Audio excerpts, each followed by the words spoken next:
Hello and welcome to Krishi Jagran platform that keeps you updated with all the agri news of the nation. This is Jyoti Singh. Let's take a quick look at the top headlines of the day. Second G20 Environment and Climate Sustainability Working Group meeting kickstarts today. Krishi Shanyantra Agri Fair ends with a flourish showcasing modern agri technologies. Farmers to be compensated for crop loss, says CM Mann after visiting rain-affected areas. NPG approves 6 infra projects related to renewable energy in Ladakh. Odisha CM Patnaik lays foundation for Rs 2,000 crore projects for people. Maharashtra government Rs 6,000 aid to farmers insufficient, says Telangana CM. Israel looking to collaborate with TN in water innovation and agri-research, says Tammy Bainheim. Agriculture experts advocate for using climate adaptation strategies to boost the sector.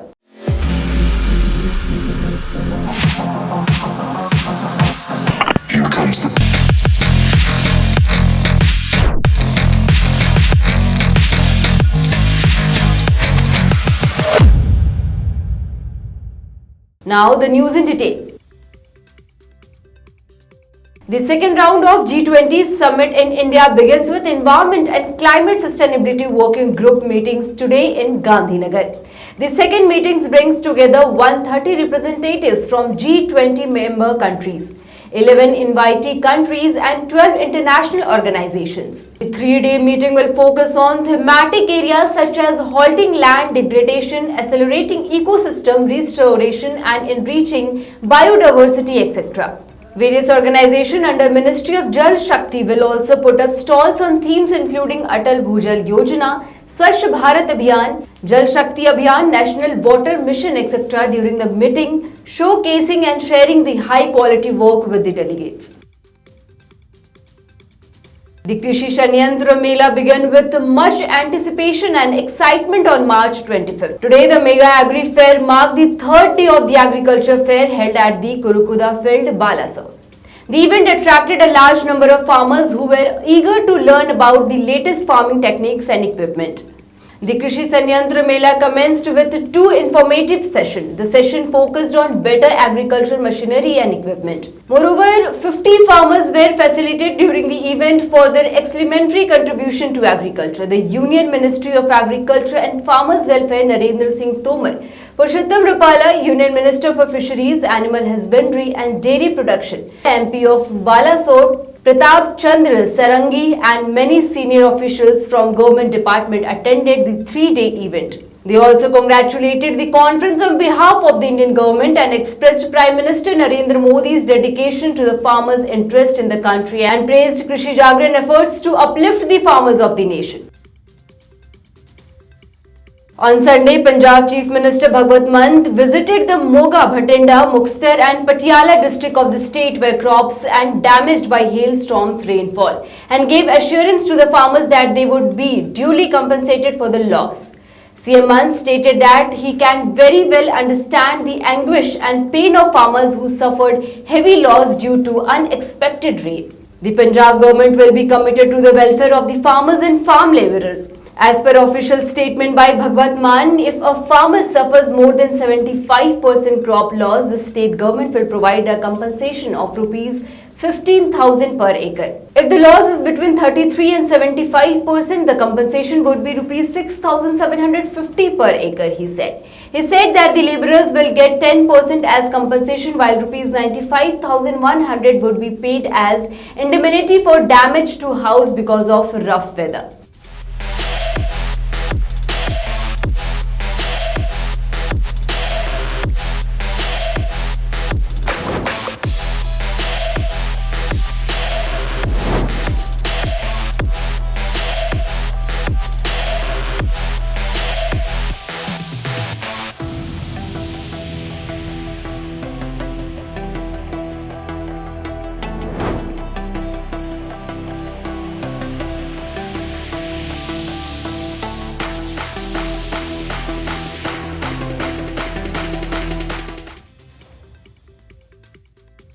At the 45th session meeting led by the Special Secretary of the Department for the Promotion of Industry and Internal Trade, the Network Planning Group examined 6 significant infrastructure projects under the PM Gati Shakti Master Plan. The NPG has approved projects related to renewable energy, highways and railways according to an official notification. This contains 1 project from the Ministry of New and Renewable Energy, 3 projects from the Ministry of Railways and 2 projects from the Ministry of Road Transport and Highways of India. These projects will be designed utilizing an integrated and holistic strategy based on the PM Gati Shakti principle, minimizing disruptions and assuring timely completion of work while being cost effective. Odisha Chief Minister Naveen Patnaik inaugurated and laid the groundwork for projects worth of rupees 2,000 crore in his home district of Ganjam on Sunday. During his visit to Ganjam, he held separate rallies in Hinjli as well as Kabir Surya Nagar and Chhatarpur, focusing primarily on development schemes. Patnaik led the groundwork of projects totaling of rupees 1,000 crore in Chhatarpur, rupees 590 crore in Hinjli and rupees 316 rupees in Kabir Surya Nagar. The Chief Minister also distributed rupees 619 crore in interest-free loans to self-help group. 2.24 lakh women from 22,200 SHGs received this loan. Telangana Chief Minister K. Chandrasekhar Rao addressed a rally in Maharashtra Nandin and urged farmers, workers and Dalits to support BRS in the upcoming Panchayat election. He criticized the Maharashtra government for providing only rupees 6,000 in aid to farmers and called for rupees 10,000 per acre. On Sunday, Telangana Chief Minister K. Chandrasekhar Rao urged unity among farmers, claiming that during the previous 75 years, during which time mainly 2 parties held power, the plight of farmers had not gone away. Additionally, he asserted that the Telangana administration led by him had improved farmers' living condition over time. He questioned why economically thriving Maharashtra couldn't change if Telangana could. Blowing the electoral horn in Maharashtra, KCR also issued a challenge to the Eknath Shinde-led administration and Deputy Chief Minister Devendra Fadnavis to extend welfare program to farmers and Dalits as the BRS government was doing in Telangana. Tamil Nadu, which accounts for more than 10% of the country's total technology industry, is holding Imagine Asia's largest tech summit in an effort to establish itself as an India's innovation capital. Tammy Ben-Haim, Consul General of Israel to South India, posted in Bengaluru, spoke to Week about the consultant future goal of bringing Israel companies to build business collaboration between Israel and Tamil Nadu. After participating in a panel discussion about tea and potential to act as a global cooperation center for tech and Israel interest in India.